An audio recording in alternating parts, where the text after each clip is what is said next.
Genesis 7:12 చూద్దాం ఒకసారి. 40 పగళ్లను 40 రాత్రులను ప్రచండ వర్షము భూమి మీద కురిసెను. ఒకసారి 18-19 కూడా చదువుదాం. జలములు భూమి మీద ప్రచండంగా ప్రబలి మిక్కిలి విస్తరించినప్పుడు ఓడ నీళ్ల మీద నడిచెను. ఆ ప్రచండ జలములు భూమి మీద అత్యధికముగా ప్రబలినందున ఆకాశం అంతటి క్రిందనున్న గొప్ప పర్వతములన్నీ మునిగిపోయాను. అంటే ఎంతవరకు నీళ్లు వచ్చి ఉంటాయి? కింద నుంచి నీళ్లు, పైనుంచి నీళ్లు వచ్చి మొత్తము ఇట్ హ్యాపెన్ లైక్ దాట్. కానీ ఒకటి, ఇప్పుడు మళ్ళీ అలా జరగదు. It will never ever again happen which will kill all the flesh. అంటే ఒక దేశాన్ని ముంచేయచ్చు, ఒక ఖండాన్ని ముంచేయచ్చు, అంతేగాని ఆయన సమస్తాన్ని ముంచేసేటువంటి వరద రాదన్నాడు. కానీ వరద రాదని మట్టుకు అనలేదు. దేవుని మాట చాలా లోతైంది. అందుకే అంటాడు, మనుషుడు రొట్టె వలన మాత్రము కాదు కానీ దేవుని నోటి మాట వలన. నోవా వెళ్ళిపో. Mystery in reading the Bible. ఒక వచనము చూస్తే ఇక్కడ అద్భుతాలు చేసిన వారిని మీరెవరో నేను ఎరుగును పొండి అని అన్నట్టు మనం చూసాం మత్తయిలో. మరి అదే మనము మార్కులో చూస్తే అద్భుతాలు చేయవాళ్ళు ఒక్కడు కూడా నన్ను అసలు అవమానపరచరు. there will be nobody who will make me ashamed. అదే హెబ్రూల్లో చూస్తే ఒక్కసారి దేవుని శక్తి చూసిన తర్వాత అంట, దేవుని యొక్క వరాలు దాని సామర్థ్యాన్ని తెలుసుకున్న తర్వాత పడిపోవడం అనేది అసంభవం అంట. సో అంటే ఇప్పుడు దేవుడు అక్కడ యూదులతో మాట్లాడుతున్నప్పుడు ఒక రీతిగా మాట్లాడుతున్నాడు. మరి అది బైబిల్లో ఉన్నదే. అంటే ఇప్పుడు మనము నోవా కాలంలో ఒకటి చూసి మరి దేవుడు ఇలా చేసేస్తాడు అనడానికి లేదు. ఎందుకంటే ఆ మధ్యలో ఆయన ఒక మాట అంటున్నాడు, అలా చేసినట్టు నేను మరలా ఎన్నడూ చెయ్యను. మరి అదే దేవుడు మళ్ళా దేశాలు ఏమంటున్నాడు, ఇక ఎన్నడూ నేను కోపపడిన అంటున్నాడు. అసలు కోపమే రాదంటున్నాడు. ఇప్పుడు మీరు తీసుకోవాలనుకో, ఏది తీసుకుంటారు? ఇంకా కాలం మారిపోయింది, ఇంక ఇది నోవాలాగా అయిపోతుంది మొత్తం. సరే అది తీసుకుంటారా మీరు? తీసుకోమంటే. లేకపోతే నేను ఎన్నడూ నీ మీద కోపం అనేది తీసుకుంటారు. ఎంతమంది తీసుకుంటారు? సో ఏది తీసుకుంటారు అనేది again you need to be careful in that area. అంటే బైబిల్లో ఒక వచనాన్ని చూసి ఎవరినో చూసి తప్పు అనలేము, ఎవరినో చూసి కరెక్ట్ అనలేము. మీరు చూసారా, ఇప్పుడు మనం ఆదికాండంలో ఒక వచనం చూసి దాని యొక్క అర్థము బైబిల్ యొక్క ప్రకటన వరకు వెళ్ళి చూస్తున్నాం. అది ధర్మశాస్త్ర యుగములో, మరి కృపాయుగములో, మరి అంతము ఎలాగుంటుంది, దేవుని చిత్తం ఏంటి, ఈ టైప్లో మనం చూసుకోవాల్సి వస్తుంది అనమాట. సిలువకు ముందు, సిలువకు తర్వాత. You need to find out. So ఒకసారి హెబ్రూల్కి వెళ్దాం. లెట్స్ గో టు హెబ్రోస్ 4వ అధ్యాయంలో 3వ వచనం చూద్దాం. కాగా జగత్పునాది వేయబడినప్పుడే ఆయన కార్యములన్నీ సంపూర్తి అయి ఉన్నను. ఈ విశ్రాంతిని గూర్చి నేను కోపంతో ప్రమాణము చేసినట్టు వారు నా విశ్రాంతిలో ప్రవేశింపరు అని ఆయన చెప్పిన మాట అనుసరించి. ఇక్కడ ఒక మాట ఉంది, వారు నా విశ్రాంతిలో ప్రవేశింపరు అని దేవుడు ఒక చోట అన్నాడంట. ఇప్పుడు అది ఒకటే తీసుకొని మనం ఇంకా విశ్రాంతిలోకి వెళ్ళము, మన జీవితం అంతా కష్టాలే అని అనుకోవచ్చు. As I have sworn in my wrath if they shall enter into my rest. నా విశ్రాంతిలోకి వెళ్తేనే కదా వాళ్ళు వెళ్ళరు. ఆయన ఒక మాట ఆ యుగములో, ఆ కాలములో, ఆ ప్రజలకి, ఆ సందర్భంలో వారికి ఇస్తున్నాడు. ఇజ్రాయేలీలు ఆ కొండ చుట్టూ తిరుగుతున్నప్పుడు వాళ్ళతో అంటారు, అంటే కానాన్ అనేది వారికి ఆయన చిత్తము విశ్రాంతి, వారికి విశ్రాంతి, దేవుడు వారికి ఇవ్వాల్సినటువంటి విశ్రాంతి అది. సో వారితో ఏమంటున్నాడు, నేను ఒట్టు పెట్టుకొని చెప్తున్నా, వారు నా విశ్రాంతిలో ప్రవేశింపరు. ఇప్పుడు ఇజ్రాయేలీలకి పక్కన ఒక రూట్ ఉంది, 14 రోజుల్లో వెళ్ళిపోవచ్చు అంట.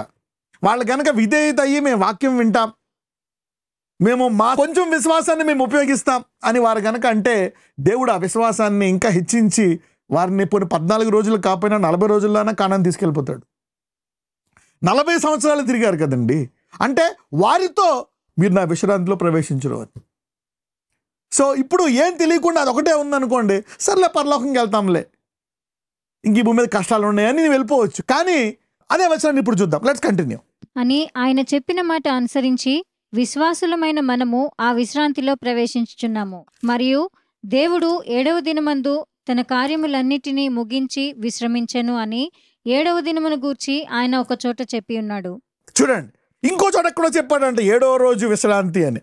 ఇదినుగాక ఈ చోటుననే వారు నా విశ్రాంతిలో ప్రవేశింపరు అని చెప్పి ఉన్నాడు. ఒక చోటేమో విశ్రాంతి అని చెప్తున్నాడు 7వ రోజు, కొంతమందికేమో అసలు మీ విశ్రాంతిలో ప్రవేశింపరు అంటున్నాడు. ఇంకొక చోట ఏమంటున్నాడు, జగత్పునాది వేయక మునిపే విశ్రాంతిని పెట్టాడంట. హెబ్రూస్ వచ్చినప్పటికీ మొత్తం అంతా కలిపి పౌలు భక్తుడు చెప్తున్నాడు, సో ఇక్కడ మరి జగత్ పునాది వేయక ముందే విశ్రాంతి ఉంది. మరి దేవుడేమో ఒట్టు పెట్టుకున్నాడు నువ్వు విశ్రాంతిలోకి ప్రవేశించమని.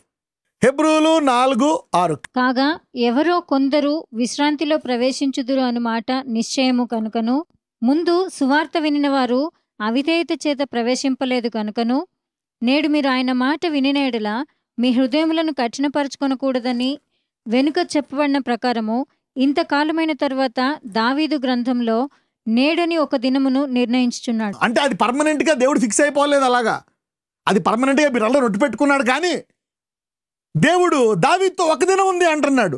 ఇప్పుడు నువ్వు మారు మనసు ముందు రక్షిస్తే బంధులోంచి బయటకు వచ్చేస్తావంట. ఆ షుగర్ వ్యాధుల్లోంచి, ఆ అప్పుల బాధలోంచి, ఆ కఠినం నుంచి, ఆ భయంకరమైన పరిస్థితి నుంచి నువ్వు ఒక రోజుల్లోనే నువ్వు ప్రార్థించి విశ్వాసం పొందుకొని దేవుడిచ్చే ఒక మాటను పట్టుకొని బయటకు వచ్చేయచ్చు అంట.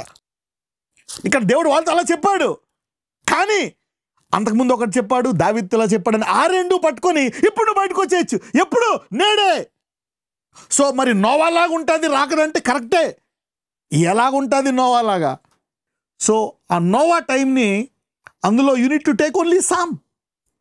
నోవా కాలం లాగంటే కొంతమంది ఉంటారు అలాగా. Kingdom is different. Every participant, ప్రతి పార్టిసిపెంట్కి సిల్వర్ రాదు, మళ్ళీ బ్రాంజ్ రాదు. నువ్వు విశ్వాసంతో ఆరంభించావనుకో, ఆయన ఆరంభించేవాడే కాదు, ఆయన అందుకుంటాడు. ఎందుకంటే విశ్వాసాన్ని ఆరంభించువాడు, కొనసాగించువాడు, ముగించువాడు ఆయనే. When you begin, Jesus will take over. అందుకే ఈ మధ్యలో నువ్వు పడిపోయినా, తప్పులు చేసినా, అవి చేసినా దేవుడికి తెలుసు. సో నిన్ను సరైన మార్గంలో పెడతా ఉంటాడు. Okay, with love. ఇప్పుడు దేవుడు ఏం చెప్తున్నాడు? ఇది ఉంది కాబట్టి ఇప్పుడు నువ్వు తెలుసుకోవచ్చు, బయటకు వచ్చేయచ్చు.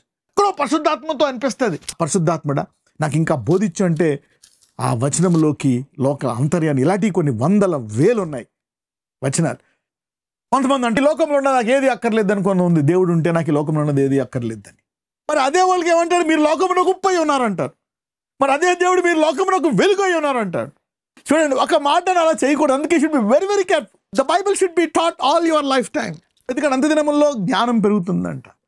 సో నా ఇప్పుడు మీకు అర్థమైంది కదా, ఒక చదివేసి ఇంతే బాబు ఇలాగే ఉంటుంది బైబిల్లో, నా పాపాలన్నీ నా మీదకి వచ్చేస్తాయేమో, ఏదో భూలోకంలో నేను ఏదో కళ్ళు మూసుకుని ఎలాగో బతికేయచ్చు, నేను ఇది చదివితే నేను బిజినెస్ చేయలేను, అబద్ధాలు ఆడలేను, ఇలాగ అనుకొని చాలామంది బైబిల్ చదవరు. చాలామంది బైబిల్ చదవలేదు.